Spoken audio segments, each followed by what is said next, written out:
And now we're going to do the notes for 11-2. Yay, we have our quadratic formula. You've worked with quadratic formula before, I hope.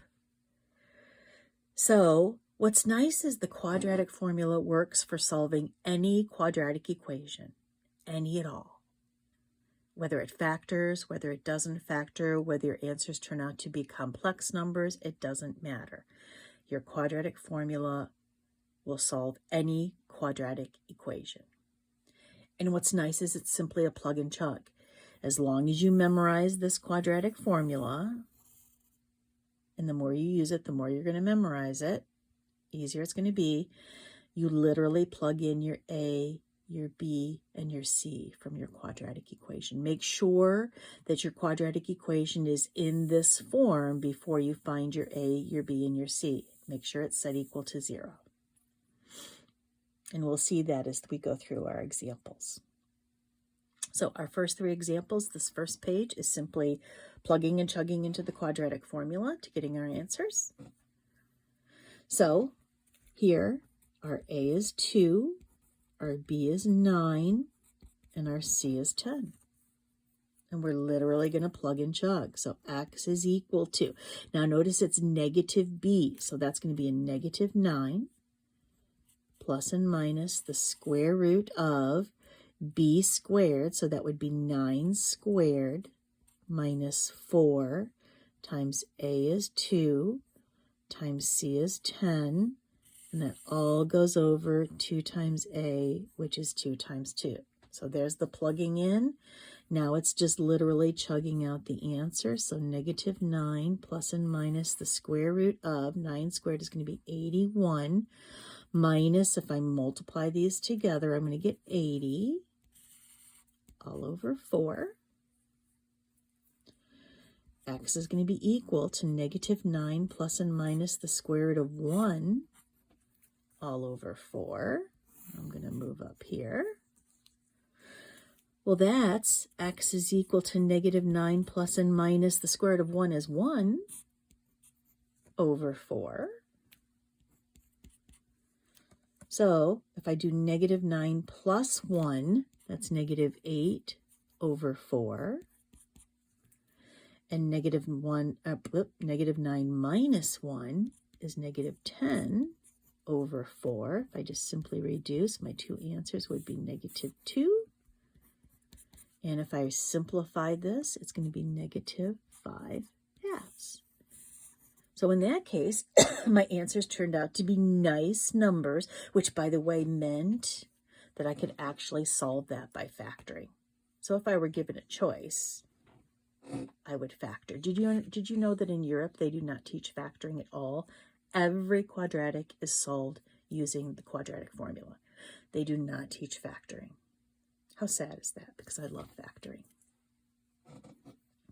All right, let's look at the second one. Now notice we need to move the 1 over and put it into our general form before we start plugging and chugging. So our A is 2, our B is negative 6, and our C is negative 1. We're going to have to watch our signs here. So x is going to be equal to negative b. Well, since b is negative 6, that's negative 6, which is 6, plus and minus the square root of b squared, that's negative 6 squared, minus 4 times 2 times negative 1, all over 2 times a would be 2 times 2. Chug it out. So negative 6 squared is going to be 36. Now notice here there's 2 negatives, so we're going to end up with minus and negative, which we know is plus, and that's going to be 8 all over 4. I'm chugging it out. X is equal to 6 plus and minus the square root of 44 all over 4. Oh, that radical, it's not a perfect square, but it does reduce. 44 is really root 4 times root 11. So it would be 6 plus and minus, what's the square root of 4? That's 2 root 11 all over 4. One last step. As long as it goes into all 3 of these, we can divide something out. Not if it goes into just 2 of them. It has to go into all 3. Well, you can see that all 3 of these divide by 2. So I'm going to get 3 plus and minus 1 root 11 all over 2. And you're done. Okay, last one that we're going to use our quadratic formula for. So again, we need to set it equal to 0. So I'm going to move both of these over here. So I'm going to end up with positive 4x squared plus x plus 4 is equal to 0. It doesn't matter which side you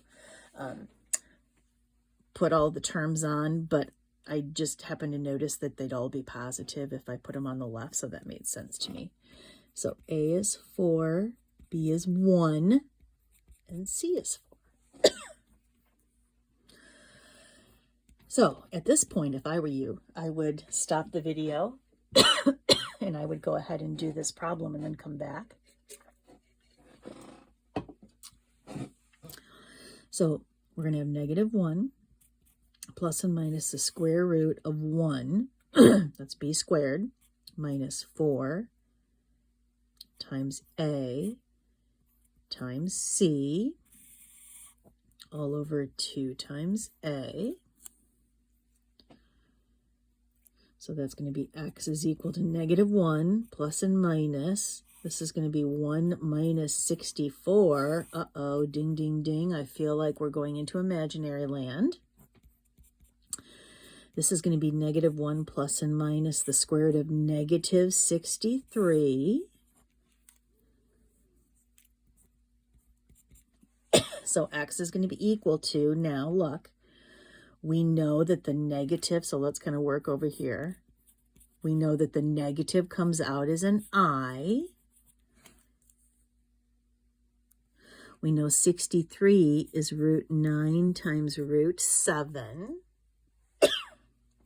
And the square root of 9 is, is 3. So this is going to be 3i root 7. So negative 1 plus and minus 3i, 3i root 7. Don't forget about my root 7. And that's all going to go over 8. And there's your quadratic formula. So, the part of the quadratic formula that is underneath the radical, that's this part right here, hopefully you recognize that, is called the discriminant.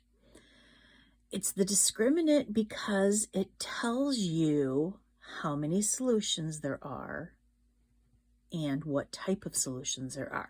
If you wanted the actual solutions, you have to full out use your quadratic formula. But if you just wanted to know, are they positive?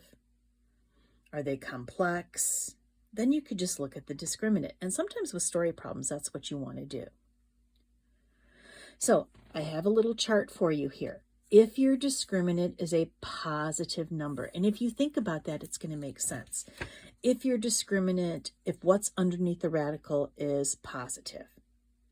So for example, don't write this in your notes, but you ended up with like 2 plus and minus root 10 over 5. I don't know. But what's underneath the discriminant is positive. That means you have 2 real solutions. The plus and minus again means that there are going to be 2 of them. If your discriminant is 0, now think about that. If you ended up with 2 plus and minus the square root of 0 over 5, do you see that since the square root of 0 is 0, that's just going to be 2 plus 0 over 5 and 2 minus 0 over 5. So you only end up with one solution because plus 0 and minus 0 gives you the exact same thing. If your discriminant is negative, so in other words, you end up with a negative under there, that means you have 2 complex solutions. So you need to memorize this chart, please. So if we look at our first example here, it says use the discriminant to determine the number and type of solutions. So here's our first one. So we're just going to use the discriminant, b squared minus 4ac, making sure that it's, again, set equal to 0, which it is. Ooh, now what's b here? Isn't b 0? Because there's an x that's not there. So my b is 0 squared minus 4 times 5 times 7. So that would be 0 minus 140, which would be negative 140. So my discriminant is negative 140. What does that mean? Well, up there in my chart, if my discriminant's negative, that means that there are two complex solutions. And that's all they're asking for here. Now for this one, I'm going to have to go ahead and subtract 2 to get it all on one side before I find my discriminant. So now I'm going to get b squared, so that's going to be negative 2 squared minus 4 times 3 times negative 2. So that's going to be 4. 2 negatives are going to make a plus 24. My discriminant is 28. What does that mean? It means that there are two real solutions. So that's what they wanted there. All right, a story problem. Yay. So an object is thrown upward from the top of a 200-foot cliff with a velocity of 12 feet per second. The height in feet of the object after t seconds is given by this equation. Notice it's a quadratic equation. So just a quick talk about what this equation would look like. So look, if I wanted to know what's the height at 0 seconds, I would simply plug in a 0 for t, and you could see you would get 200, which makes sense because we're starting on a 200-foot cliff. What's the height after 2 seconds? You'd plug in a 2. What's the height after 8 seconds? You'd plug in an 8. So that's how this formula works. How long after the object is thrown will it strike the ground? And it's telling us to round to the nearest tenth of a second. Well, how long will it be after it's thrown? So I'm looking for time, which means I better have something to plug in for h. How long after the object is thrown will it touch the ground? What is its height when it touches the ground? Its height is 0. So they're saying, what is my time when my height is at 0? So that means I'm going to plug 0 in for height. And I'm looking for time. So there's my quadratic I have to solve.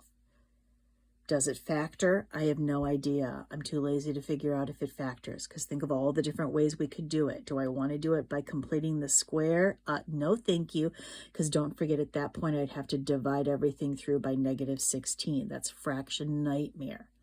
So it seems to me like the best option is to use my quadratic formula.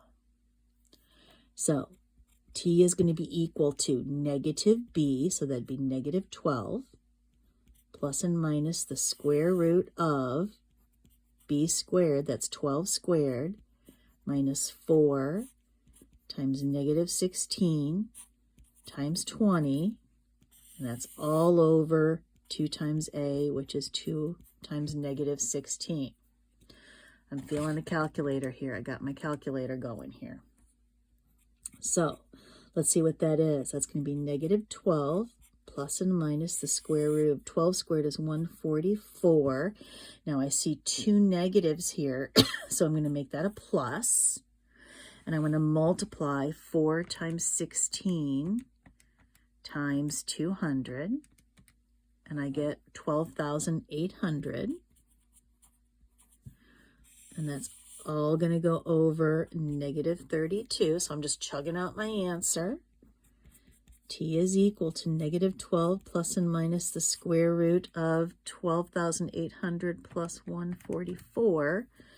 is 12,944 over negative 32. So now I have two solutions. I'm going to write them separately here. I'm going to have negative 12 plus the square root of 12,944 over negative 32.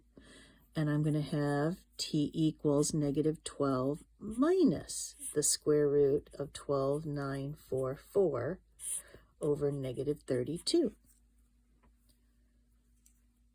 Well, I'm going to go ahead and I'm going to plug in the first one. So negative 12 plus the square root of 12,944, and then divide by negative 32. That gives me negative 3.18. Now hold the phone. Can a time be negative? No. So we're going to toss that answer.